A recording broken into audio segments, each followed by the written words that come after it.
आप सभी को गजेंद्र सिंह वाराणसी का सप्रेम नमस्कार। हमारे YouTube चैनल सत्य प्रेम करुणा में एक बार पुनः आपका हार्दिक स्वागत है।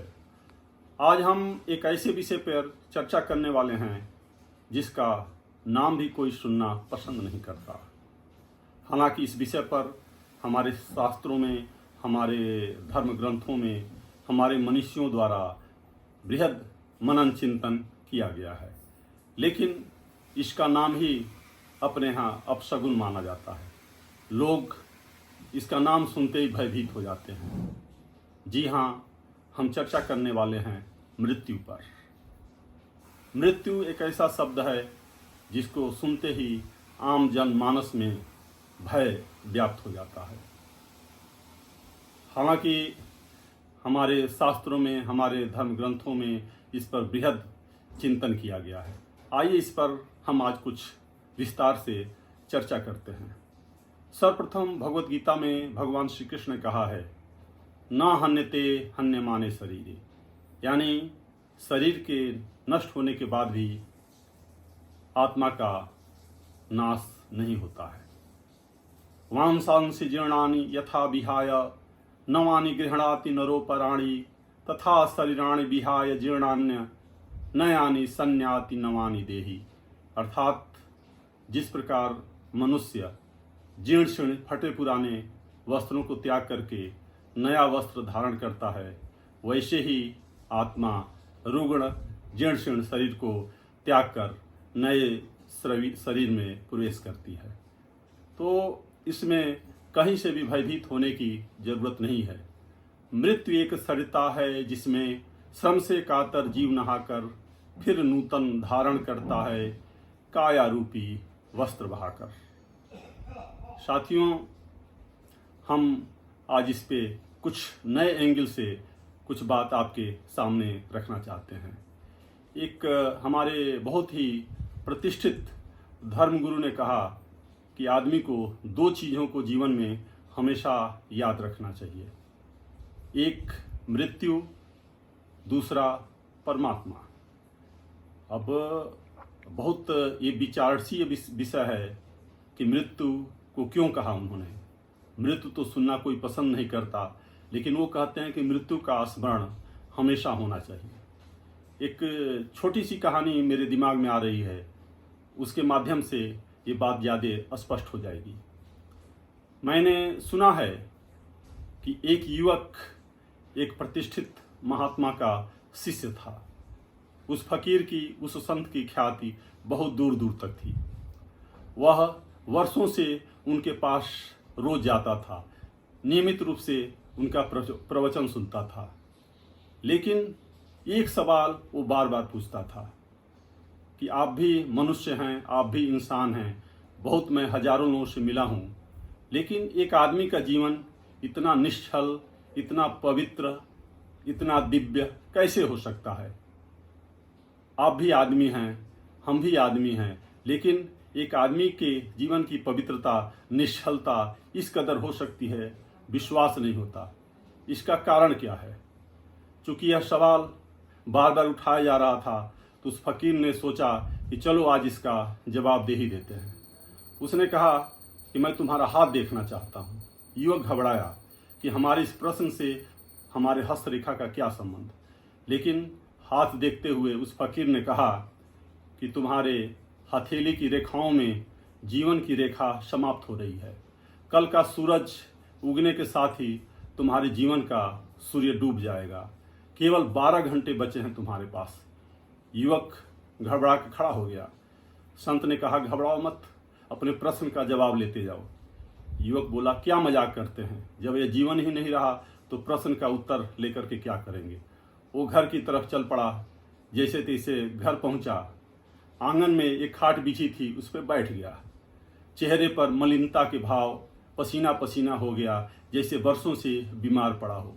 माँ दौड़े हुए आई, सोची कि गए तो थे, भला चंगा क्या हो गया। पत्नी आ गई, लेकिन युवक ने कहा, कुछ मत पूछो, केवल 12 घंटे हैं। कल का सूर्योदय होने के साथ ही मेरी यह लीला समाप्त हो जाएगी। घर में रोवन पीटन पड़ गया, मोहल्ले वाले इकट्ठा हो गए, दूर दूर के रिश्तेदार आ गए पता चलने पर, क्योंकि पूरे क्षेत्र में विख्यात था कि फकीर की वाणी, उस संत की वाणी मिथ्या नहीं हो सकती।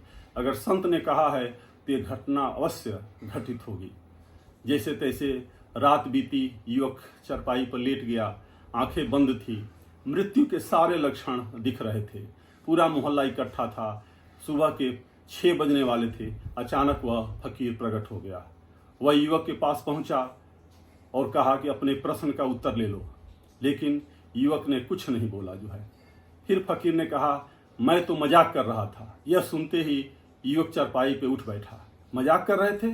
हाँ, मैं मजाक कर रहा था। ये तुम्हारे प्रश्न का उत्तर है। मेरे प्रश्न का उत्तर? मैं कुछ समझा नहीं। फकीर ने कहा, ये बताओ, पिछले 12 घंटे में कोई पाप किया, किसी को कष्ट दिया?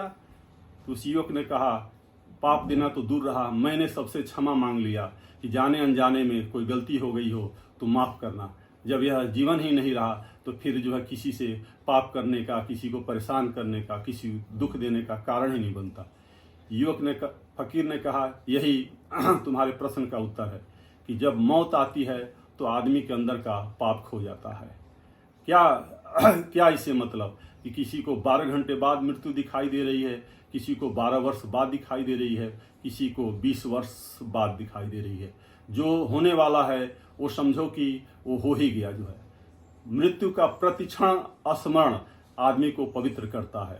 मृत्यु का प्रतिक्षण दिमाग में बने रहना कि कभी भी घटित हो सकता है, आदमी को निष्पाप करता है, निष्कलंक करता है।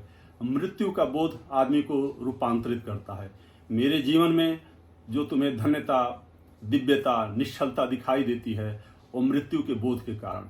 मैं 24 घंटे मृत्यु का स्मरण करता हूँ, जो मुझे किसी तरीके के छल से, पाप से रोकता है।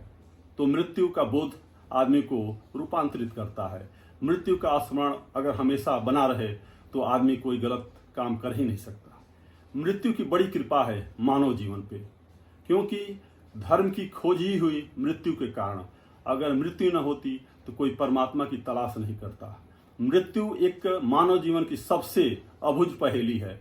जब से सृष्टि हुई, मनुष्य सोचने समझने में सक्षम हुआ, तब से इस बात पर चर्चा होने लगी कि मौत इतना रहस्यमय क्यों है, मौत का क्या कारण है, इस गुत्थी को कैसे सुलझाया जाए। बहुत बड़े बड़े वैज्ञानिक अनादिकाल से इस पर लगे हुए हैं, लेकिन अभी भी ये रहस्य बना हुआ है, कोई भी इसको डिकोड नहीं कर पाया। तो मृत्यु से घबराने की जरूरत नहीं है। मृत्यु आदमी के जीवन को रूपांतरित करती है, भव्य करती है और धर्म के नए आयाम खोलने पर, सोचने पर मजबूर कर देती है। तमाम हमारे शास्त्रों में इस पर बृहद चर्चा की गई है। एक शायर ने कहा, मौत जब आएगी देख लेंगे उसे, जिंदगी तो जिए जिंदगी की तरह। क्योंकि आत्मा अजर अमर है, आत्मा जो है अजर अमर है। भगवान श्री कृष्ण ने गीता में कहा, हे अर्जुन, ईश्वर सर्वभूतानाम हृदय देशे तिष्ठति अर्जुना। हे अर्जुन, मैं सभी प्राणियों के हृदय में निवास करता हूँ। तुम्हारा शरीर मरण धर्म है, शरीर का स्वभाव ही मृत्यु है, लेकिन आत्मा तो अजर अमर है। नयनम छिंदन्ति शस्त्राणि नयनम दहति पावकः न चैलम क्लेदन्यत्यापो न शोषयति मारुतः। अतः मृत्यु से भयभीत होने की जरूरत नहीं है। जीवन और मृत्यु एक ही सिक्के के 2 पहलू हैं। हर जन्म लेने वाले की मृत्यु निश्चित है और मरने वाले का जन्म भी निश्चित है। इसमें तुम किसी तरीके से शोक करने के योग्य नहीं हो। दूसरा, हमारे महात्माओं ने कहा कि परमात्मा का स्मरण हमेशा करते रहना चाहिए। ईश्वर का स्मरण आपको आत्मबल से, आत्मविश्वास से, निष्ठा से, प्रेम से भर देता है, क्योंकि मानव जीवन ईश्वर का सबसे बड़ा वरदान है। मनुष्य रूप में इस धरती पर होना आपके लिए सबसे बड़ा चमत्कार है। शास्त्रों में कहा गया है कि 84 लाख योनियों में भ्रमण करने के बाद से मानव जीवन मिलता है। यह एक आपके लिए दिव्य भव्य अवसर है जीवन को समझने का, जीवन के परम तत्व को समझने का और परम तत्व में विलीन होने का, क्योंकि आत्मा जो है परमात्मा का अंश है। ईश्वर अंश जीव अविनाशी चेतन अमल सहज सुख राशि। बड़े भाग्य मानुष तन पावा सुर नर मुनि ग्रंथन सब गावा। साधन धाम मोक्ष कर द्वारा यह मानव शरीर एक आपके लिए अवसर है। परम तत्व को जानने का। अतः जब तक जिंदगी है, खूबसूरती के साथ, प्रेम के साथ जीवन जीने की ज़रूरत है। कहीं से भी परेशान होने की, दुख महसूस करने की आवश्यकता नहीं है। ये जीवन बहुत ही खूबसूरत है। पूरा जीवन उत्साहित रहिए, आनंदित रहिए, यही परमात्मा की इच्छा है। क्योंकि ईश्वर अंश जीव अविनाशी। अगर परमात्मा आनंद स्वरूप है तो हम उसके अंश हैं। आनंदित होना, उत्सव मनाना हमारा जन्मसिद्ध अधिकार है। इसी के साथ हम अपनी वाणी को विराम देते हैं। जय जय श्री राम।